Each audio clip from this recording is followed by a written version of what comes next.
So one thing about Bill as a young boy was very early. He demonstrated this really insatiable curiosity about things. He became a voracious reader.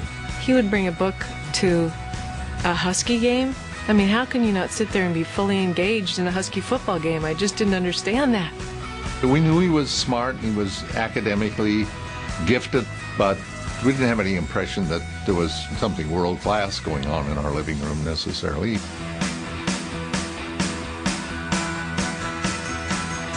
My 8th grade year, they got a terminal that was connected over a phone line to a GE time-sharing computer. And Paul Allen, who was 2 years ahead of me, was one of the people who was most curious about it.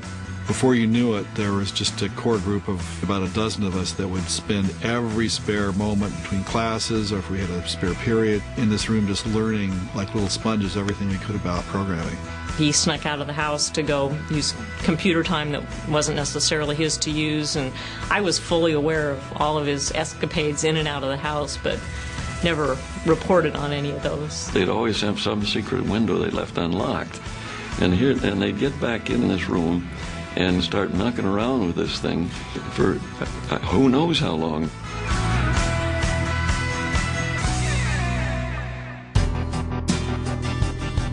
Back in college, Bill was really very intense about the things that he was interested in.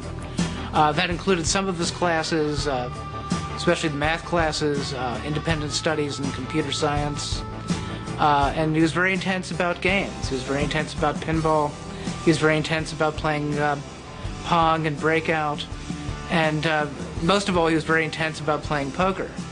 It's a cold Boston winter, and we're at Harvard Square, where there's this magazine store. I saw the Altair in Cambridge, in Harvard Square in Cambridge, and showed Bill the magazine, and I said, we should do BASIC for this. Paul says, look, this is happening without us. You know, we're going to miss it.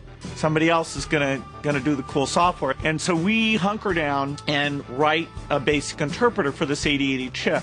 Then we were calling up this company with the kit computer and saying, we have a BASIC. And they say, oh, yeah, sure. And so Paul flew to Albuquerque.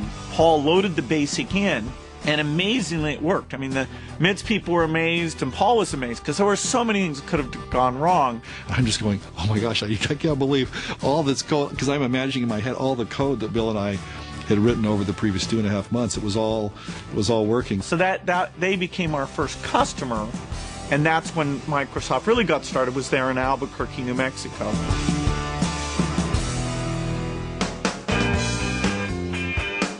This one morning, in comes this kid, hair's all messed up, he has jeans and sneakers, and he's walking by my desk and says, hi. Then he goes to the computers and he's typing and looks like he owns the place. He says, well, he does, he's your boss. I said, that's the president? How old is he? And I thought, oh my God, I'm working for a bunch of kids here.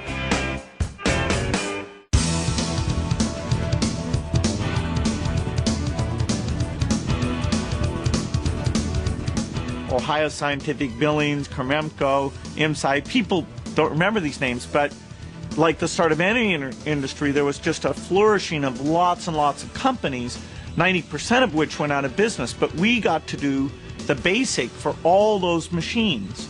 And so it was a very exciting time period where I was kind of traveling and doing the business stuff as well as writing a lot of code. And the code had to be very small and precise in those days. You know, it wasn't like you could waste any memory at all. So it had a certain beauty that, you know, we were doing the best small software.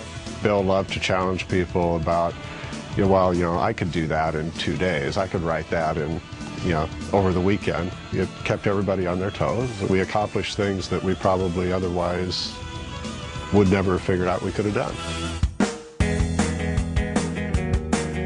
Kazuhiko Nishi is a lot like Paul and I. That is, he was an independent thinker. He'd seen the microprocessor and what it could do. He and I met, and we found that we had a common view that the computer could do amazing things. And he thought we should start working with these Japanese hardware companies, because there were many of them. We started without any agreement. Later, Bill wrote a one-page agreement and sent it over to me and said, I don't even read, and I signed. That was the beginning. The original vision of the company was a slogan. It was a computer on every desk and in every home.